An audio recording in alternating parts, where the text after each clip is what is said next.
Em primeiro lugar, peço perdão pelo ligeiro atraso. Em segundo lugar, agradeço a vossa presença nessa noite de imprensa que vai já começar. Sem mais demoras, vou passar a palavra à Luz Bastonar. Dr. Dado Casimiro, por favor, tenha a palavra. Muito obrigado. Boa tarde a todos, a todas e a todos. É assim que agora pedem para dizer. Em primeiro lugar, reiterar o pedido de desculpas. Acontece que quando eu estava a vir para aqui, tive um encosto no carro e, como sabem, nessas circunstâncias é preciso acertar agulhas, combinar como fazer as coisas. Então, por isso, acabei me atrasando um pouco. Em segundo lugar, estou aqui acompanhado por dois colegas que são conselheiros, são da Comissão Nacional da Ordem dos Advogados, à minha direita, a doutora Fernanda Lopes, à esquerda, o doutor Filipe Citório. Em terceiro lugar, eu queria chamar a atenção para o fato de que, em matéria de perguntas, há algumas as quais nós não poderemos responder, tanto quando dizem respeito ao processo em si, porque nós os dois somos advogados, lá do processo. Então, por isso, eventualmente, uma e outra pergunta que esteja diretamente ligada ao processo, não poderemos responder. Mas as outras que forem muito genéricas, poderemos fazer. Para facilitar, a comunicação, eu vou começar por fazer aqui uma pequena leitura daquilo que são os pontos que nos preocupam face ao que está a passar na tenda da BO. Com muita preocupação, a Ordem dos Advogados de Moçambique tem registrado alguns momentos no decurso de julgamento das dívidas ocultas na tenda da BO, através da sexta secção do Tribunal Judicial da cidade de Maputo, com o processo crime 18/2019-C, em que a conduta do juiz da causa, Efigênio Batista, escamoteia de forma sistemática e abusiva a integridade do julgamento no que diz respeito à ética e deontologia profissional do magistrado judicial, com destaque para matérias relativas ao princípio da livre produção da prova, do princípio da investigação, da presunção da inocência e trato profissional para com os advogados e o assistente do processo. O juiz tem colocado barreiras de forma arbitrária e muitas vezes com recurso ao abuso de poder e ameaças para não permitir que os advogados e o assistente discutam de forma livre as matérias controvertidas do processo para a descoberta da verdade material. O juiz tem desprezado e descredibilizado o papel da Ordem dos Advogados de Moçambique, entanto que assistente do processo, reduzindo esse papel a mero auxiliar do Ministério Público, dando a entender ao público em geral que a função do assistente é seguir cegamente os passos do Ministério Público e não necessariamente a lei, o interesse público e a justiça. Aliás, o juiz, vezes sem conta, faz comentários pouco abonatórios no sentido de explicar ao público que a Ordem não sabe o que está a fazer no processo e que está, no fundo, a se sobrepor ao trabalho dos advogados da defesa e que está no processo para atrapalhar a justiça e a descoberta da verdade material. A quando da revogação pela Ordem do despacho da autorização ao advogado Miranda, entanto que declarante, nos presentes autos, o juiz dedicou significativo tempo a dar palestra da descredibilização da Ordem como uma instituição que está no processo para esconder a verdade dos fatos em benefício da ética profissional. O juiz tem tido uma conduta tirana no julgamento e um comportamento de ataque contra a classe dos advogados, a quem não lhes deixa discutir as questões de forma livre e nos termos da lei. Lembrar aqui que a audiência é a audiência de discussão e julgamento. Então, tem uma fase que é mesmo discussão, não é só audiência de julgamento, é assim que está definado e tratado na lei. Perante os atropelos à lei perpetrados pelo juiz, a Ordem está a explorar todos os mecanismos formais possíveis para que os advogados não sejam desrespeitados por quem quer que seja, sem responsabilização. A Ordem dos Advogados de Moçambique é, nos termos da Constituição da República de Moçambique, um dos pilares basilares da administração da justiça, a quem se deve respeito e o devido espaço na realização da justiça e no exercício do mandato judicial. Por isso, a Ordem repudia o comportamento sistemático do juiz Efigênio Batista em atacar os advogados com recurso ao abuso do poder judicial e ameaças sem cobertura legal, com vista a limitar o exercício da advocacia constitucionalmente consagrado. O juiz dificilmente dá espaço aos advogados de usarem da palavra quando pretendam atacar determinadas questões cuja posição é diferente da dele, não obstante estar perante a audiência de discussão e julgamento. O juiz, em claro abuso de poder, retira a palavra aos advogados e ameaça retirar da sala de audiência caso os advogados insistam em reclamar, senão vejamos. O advogado Helder Macaba foi uma das vítimas do juiz que não lhe deixou intervir para discutir uma questão controvertida, alegadamente porque o réu em causa não era seu constituinte, e ameaçou o advogado em lhe retirar da sala caso não se calasse. O advogado Flávio Menete foi grosseiramente atacado pelo juiz e mandado calar quando pediu a palavra para ajudar a corrigir questões de coerência e semântica da ata da audiência, alegadamente por quem dita a ata é o juiz.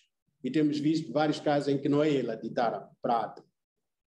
Por duas vezes, o advogado Salvador Camate foi-lhe retirada a palavra quando pretendia reclamar determinadas questões.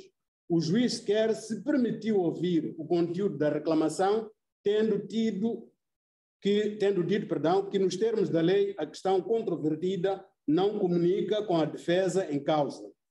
Na segunda vez, o advogado Camate chegou mesmo a ser retirado da sala numa situação em que o juiz mostrava dificuldade em ouvir o ponto que o advogado pretendia debater e fazer o seu requerimento. O advogado Jaime Sunda foi retirado da sala simplesmente porque o juiz não o deixava falar, tendo dito que a prerrogativa de cortar a palavra é apenas do juiz e não dos advogados e outros sujeitos processuais. Quando o advogado Sunda retorquiu, tendo dito que o juiz deve saber ouvir, este disse que essas palavras constituem ofensa ao tribunal, na medida em que o advogado não deve dizer que o juiz deve aprender a ouvir. Não é razoável nem perceptível o juiz chamar a força policial contra um advogado que está a sair de forma pacífica da sala de audiência após o juiz lhe mandar sair, como sucedeu com o advogado Camate. Podia aqui, portanto, continuar a apresentar uma série de muitos outros fatos que ocorreram, mas o que nos está a preocupar, acima de tudo, é esta falta de ética, falta de deontologia profissional, uma conduta que, a nosso ver, não vai de forma alguma ajudar, sobretudo as pessoas que não têm por hábito ir a um tribunal, perceber o que é que se está a fazer naquela sala. A dada altura, dá a impressão que estamos ali para mostrar quem sabe mais, quem sabe menos. Não é este o papel daquele lugar. Não é papel de juiz dar aulas, quando ele efetivamente tem aquele papel que tem de julgar. E, infelizmente, vezes sem conta, é isso que está a perceber está naquela sala. É dar a entender que ele sabe mais do que os outros não sabem nada, que estão ali só para atrapalhar, estão para vedar a descoberta da verdade material. É isto que nos está a preocupar. A falta de ética, a falta de integridade, o desrespeito. Quando bem lhe apetece, o juiz Efigênio Batista ataca a Ordem dos Advogados, sem mais nem menos. Em situações que nós não temos nada a ver com o assunto, vai sempre lembrar que a Ordem dos Advogados está ali para atrapalhar. É isto com que não concordamos. Não pode ser assim. E neste momento, portanto, temos sérias dúvidas que o ambiente que acabou sendo criado é um ambiente favorável para seja o que for, e muito menos para se fazer um julgamento à altura. Portanto, é por esta razão que nós não queríamos, fizemos um exercício de contenção durante muito tempo.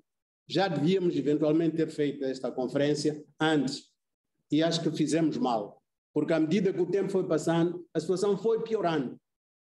Ao extremo, na última sexta-feira, ter acontecido o que toda a gente viu, que toda a gente vivenciou. Não estamos de forma alguma a dizer que nós não cometemos erros. Só não erra quem não trabalha. Só não erra quem não trabalha, porque se efetivamente você está a trabalhar, em algum momento vai falhar. Mas não é desta forma que se conduz, portanto, o processo, quando efetivamente se trata de um processo até com alguma complexidade, reconhecemos isso, mas, acima de tudo, portanto, gostaríamos que essas palavras, naturalmente, vão chegar, portanto, ao juiz Efigênio, porque isto é público, portanto, tomasse a peito a possibilidade de voltar a colocar o assunto como vinha sendo no princípio. No princípio estávamos mais ou menos no bom caminho, havia também, da mesma forma que agora, erros, mas havia um certo equilíbrio, um certo respeito pelas pessoas que estão ali dentro. A dada altura dá a impressão que quem está ali a ser julgado é a ordem.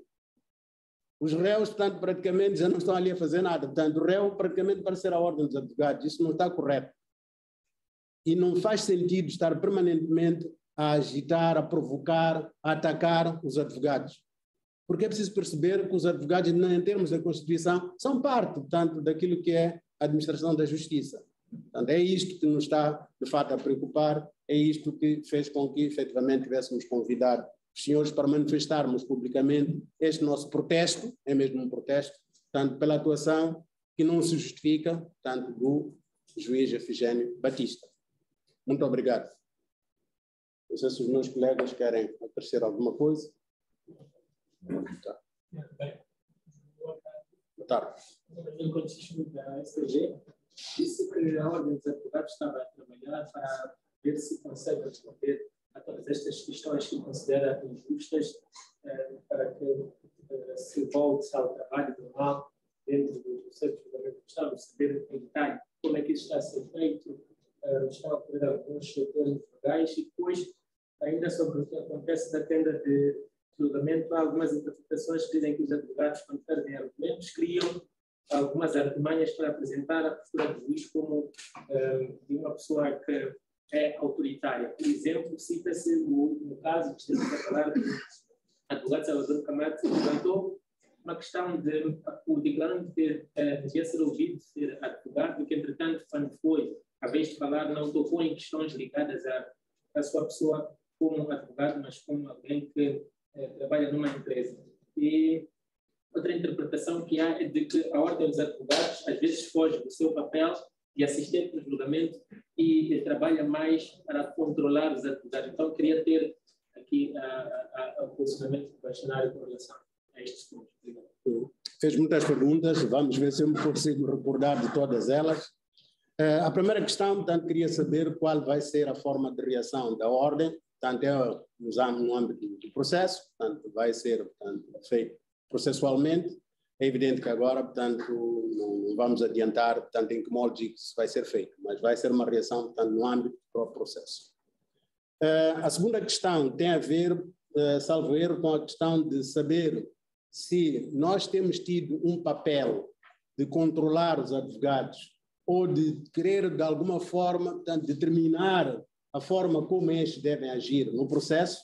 Isso não faz sentido. Portanto, primeiro porque nós somos parte naquele processo. É preciso que isso fique claro. Ali nós temos, de fato, a veste de parte.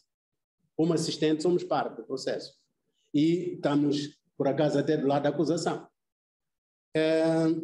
E as outras questões que têm a ver com o comportamento dos advogados, se eles se comportam bem, se não se comportam bem, o que é que devem fazer, são tratadas aqui nesta casa, aqui na Ordem. Portanto, por isso, se houver matéria de natureza disciplinar ou outra, é tratada aqui, não é lá na tenda. Portanto, por isso, fica logo claro que nós não queremos nem condicionar, nem fazer com que os advogados atuem desta ou daquela forma. Agora, naturalmente, que há situações como essa que referiu a última, Camacho, que tem a ver com a questão da discussão na causa. Como eu dizia, portanto, esta é uma audiência de discussão e julgamento. Há uma parte que é mesmo para discutir. O papel do juiz é organizar esta discussão, coordenar a forma como as pessoas vão intervir e fazer com que o processo caminhe dentro daquilo que é a normalidade. Sabe que em matéria de ciência, termos posições divergentes ou diferentes é normal, é natural. Que eu possa ter uma posição e o Dr. Filipe tenha outra, isso é normal. Agora, o que é importante é explorar adequadamente cada uma das posições e procurar depois, no final, caberá ao juiz fazer a avaliação da prova que tiver sido produzida e produzir a sentença. E não produzir previamente, como infelizmente em alguns casos até dá a impressão que já está a acontecer. que há matérias sobre as quais praticamente já sabemos qual é a decisão, e não devia ser neste momento. Neste momento estamos a produzir a prova. Então, por isso, que fique claro, e há, já agora que percebi que foi buscar isso nas redes sociais, há um aspecto que eu gostaria de deixar claro. É evidente que talvez eu fique um pouco influenciado pelo fato de eu ser professor. Eu sou professor desde muito pequenino. Comecei a dar aulas com cerca de 15, 16 anos, até hoje. Então, em alguns casos, acho que fico influenciado por esse meu caráter de ser professor.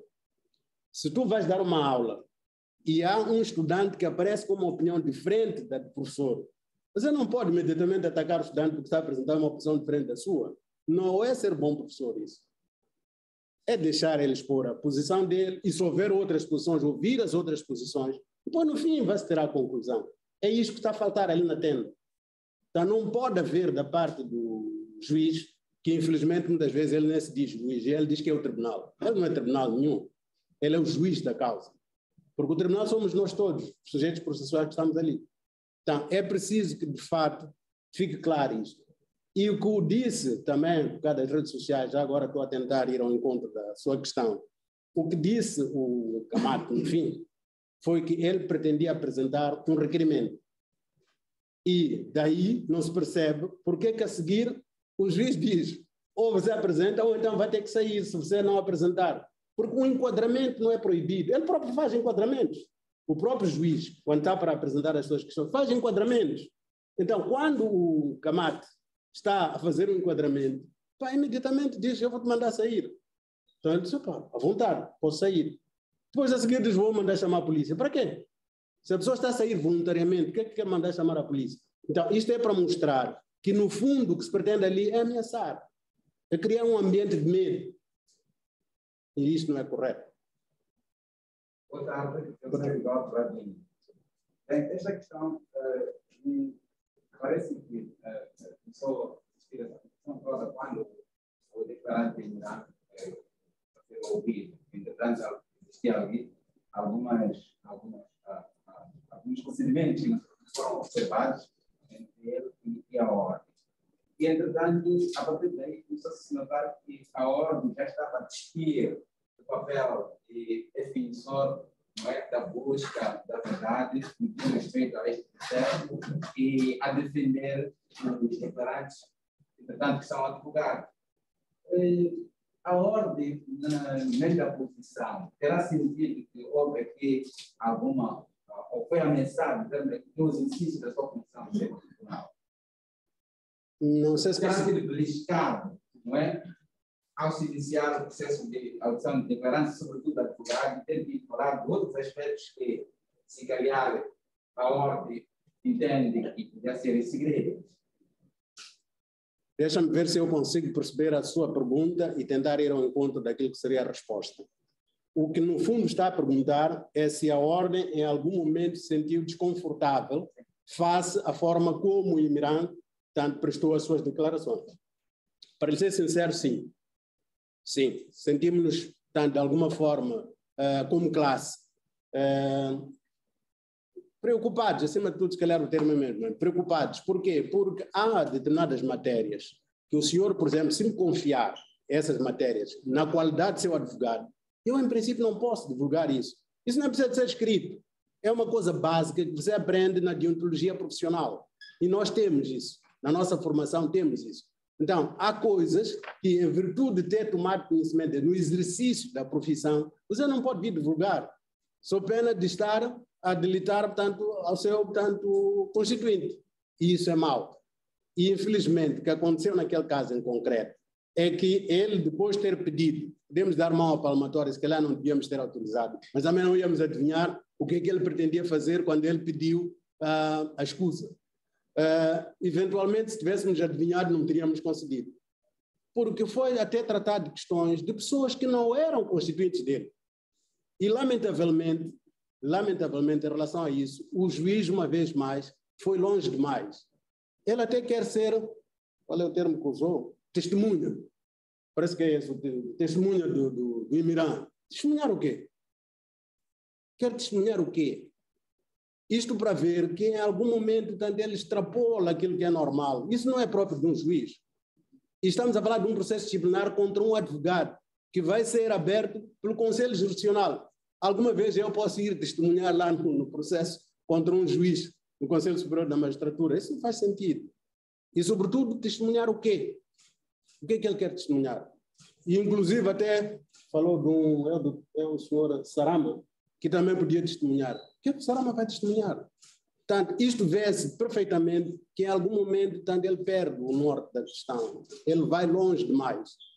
E, na essência, portanto, o que preocupou a nós foi o fato de ele ter ido para lá. Nós temos uma conduta que está nos nossos estatutos. Há limites em relação àquilo que nós podemos dizer. E ele sabe isso. O Imiran sabe perfeitamente isso. Aliás, para ter a certeza que ele sabe, muito antes de nós falarmos em processo disciplinar, ele foi o primeiro a dizer que está disposto a ser penalizado. Por quê? Pesava-lhe a consciência. Ele sabia. Na hora dos advogados, sempre que ficou descredibilizado em termos de defesa, não é destaque nesse processo. O que nós sentimos é que isso está a acontecer de forma paulatina.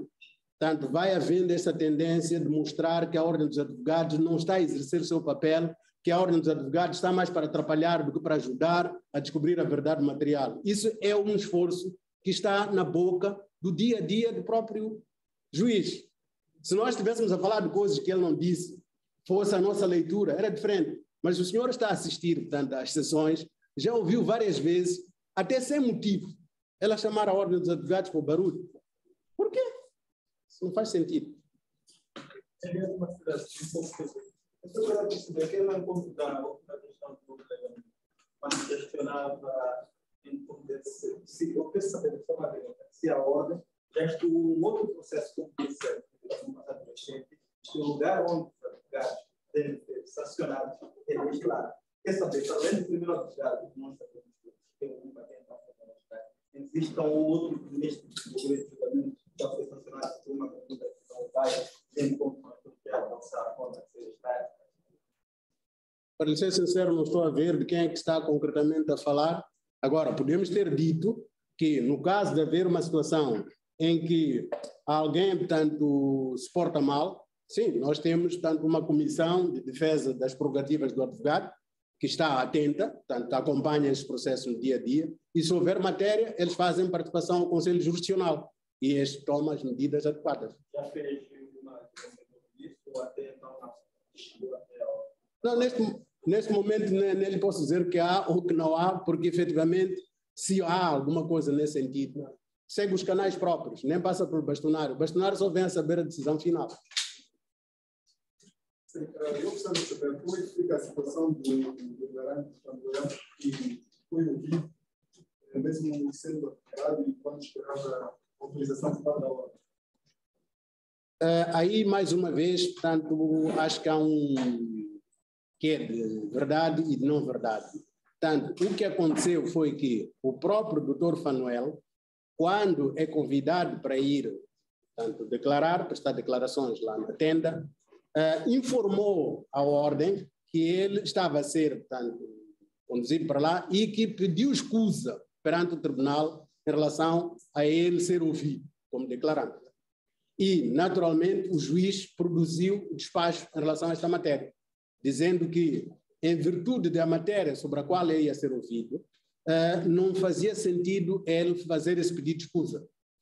E foi questionado o próprio, e acho que acompanhou isso na sexta-feira, na altura ele predisposto a falar, disse que queria falar.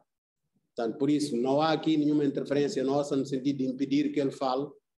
Aliás, ele tem consciência de que qualquer um desses advogados que nós estamos a falar aqui são advogados, então eles sabem como se defender. Não precisava de ser a ordem a dizer, olha, não fale, não diga isto, não é assim que nós trabalhamos. Portanto, ele é uma pessoa que sabe dos seus direitos e, naturalmente, portanto, quando foi confrontado com o fato, é verdade que, do meu ponto de vista, com alguma ameaça à mistura, porque acho que em algum momento disse, quer falar ou quer ir para a cadeia? Foi mais ou menos isto, não foi nestes termos, mas foi mais ou menos assim. É evidente que ele disse, não, vou falar, que é para não ir para a cadeia. E, para não falar quando o fato de ser apesar da ordem de processo, sabe, há algumas coisas que são próprias do jornalismo. Portanto, não me leve a colocar palavras na boca do juiz que ele não disse. Isso foi um jornal que escreveu. Eu vi por acaso, e até puseram a minha fotografia. Portanto, em que efetivamente diziam que ele disse que a ordem dos advogados está a jogar sujo. Não foi nessa terminologia, não foi a terminologia que ele usou. O que ele efetivamente disse é que a ordem não estava a colaborar para a descoberta da verdade material. E nesse dia o nosso colega, através de vários elementos, através de várias provas, mostrou o contrário. E que o nosso esforço, tal como os demais, era ajudar o tribunal a descobrir a verdade material. E deu casos, deu exemplos comprovativos de fato. Então, essa parte de jogar sujo, tanto é do jornalista, não foi nossa, mas, em todo o caso, acho que acabei de explicar aqui que a nossa maior preocupação é a questão de ética e de ideologia. Temos que nos respeitar uns aos outros. Aquilo que aconteceu na sexta-feira é triste. Dá uma imagem muito errada do que é o tribunal. Imagina uma pessoa que nunca foi ao tribunal e vê como decorreu aquela sessão. Fica com uma impressão muito errada. Como quem diz, portanto, quando os advogados e os juízes se encontram, é para sair sangue. Mas não é isso. O tribunal não é isso. E nós temos, felizmente, muitos casos, muitos exemplos de juízes bons, educados, que sabem respeitar as pessoas. E damos-nos bem. Muito obrigado pela vossa presença. Pronto, muito obrigado pela vossa presença. Até um dia desses.